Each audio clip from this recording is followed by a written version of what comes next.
In our previous videos we talked about this model, and today we will talk about this model.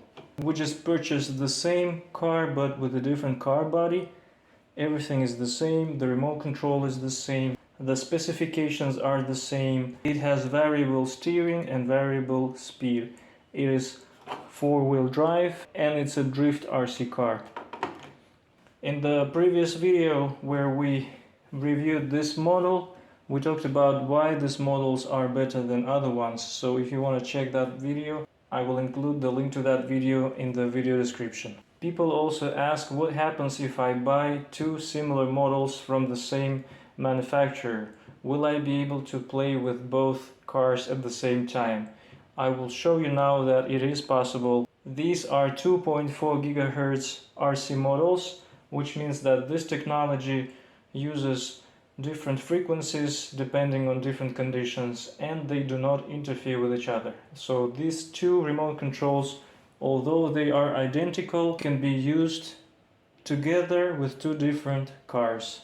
You can even use the same remote control with both cars, but when you try to pair these remote controls with each car, they don't interfere with each other. Let me show how it works. For example, I can use one remote control. I will turn it on and I will turn on the RC car. It will synchronize with the remote control without any problems. As you can see, the wheels are moving. Let me turn off this car. The recommended way of doing this is to turn on the car first. So I'll turn on this car first this time, and I will turn on this remote control again, and it got synchronized with the second car. So the same remote control can be used with both. And even if we turn on both cars and then turn on the remote controls one by one, they will synchronize with each car one by one. Let me turn off this remote control, turn off this car. Let me now turn on both cars. The blinking lights means they are waiting to synchronize with the remote control. I turn on this remote control.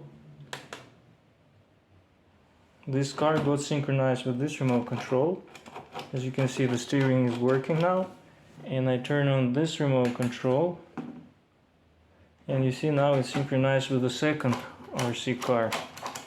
2.4 GHz remote controls allow to do this. This is a special technology, that's why they are now used in most RC toys. And let's check if acceleration works as well.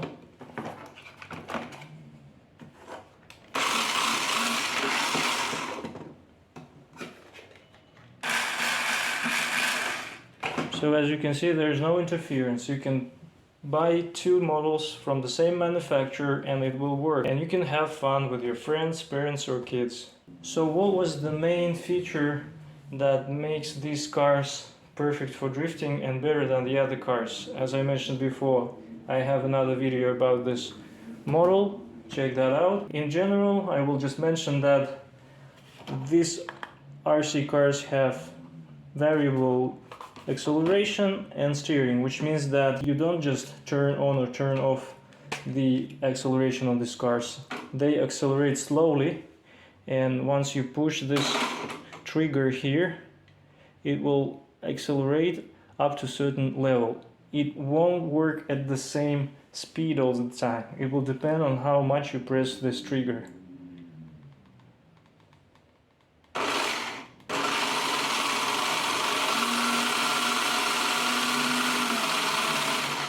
So you can definitely hear that the sound changes. The speed of the wheels changes depending on how far you press this trigger.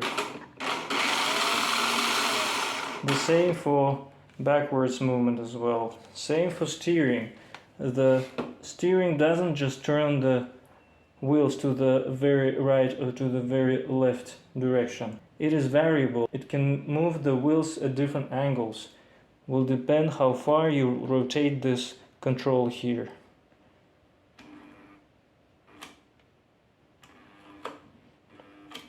In other basic RC cars, they work in turn on, turn off style, that when you move this control to the right, it just turns the wheels to the very right or to the very left.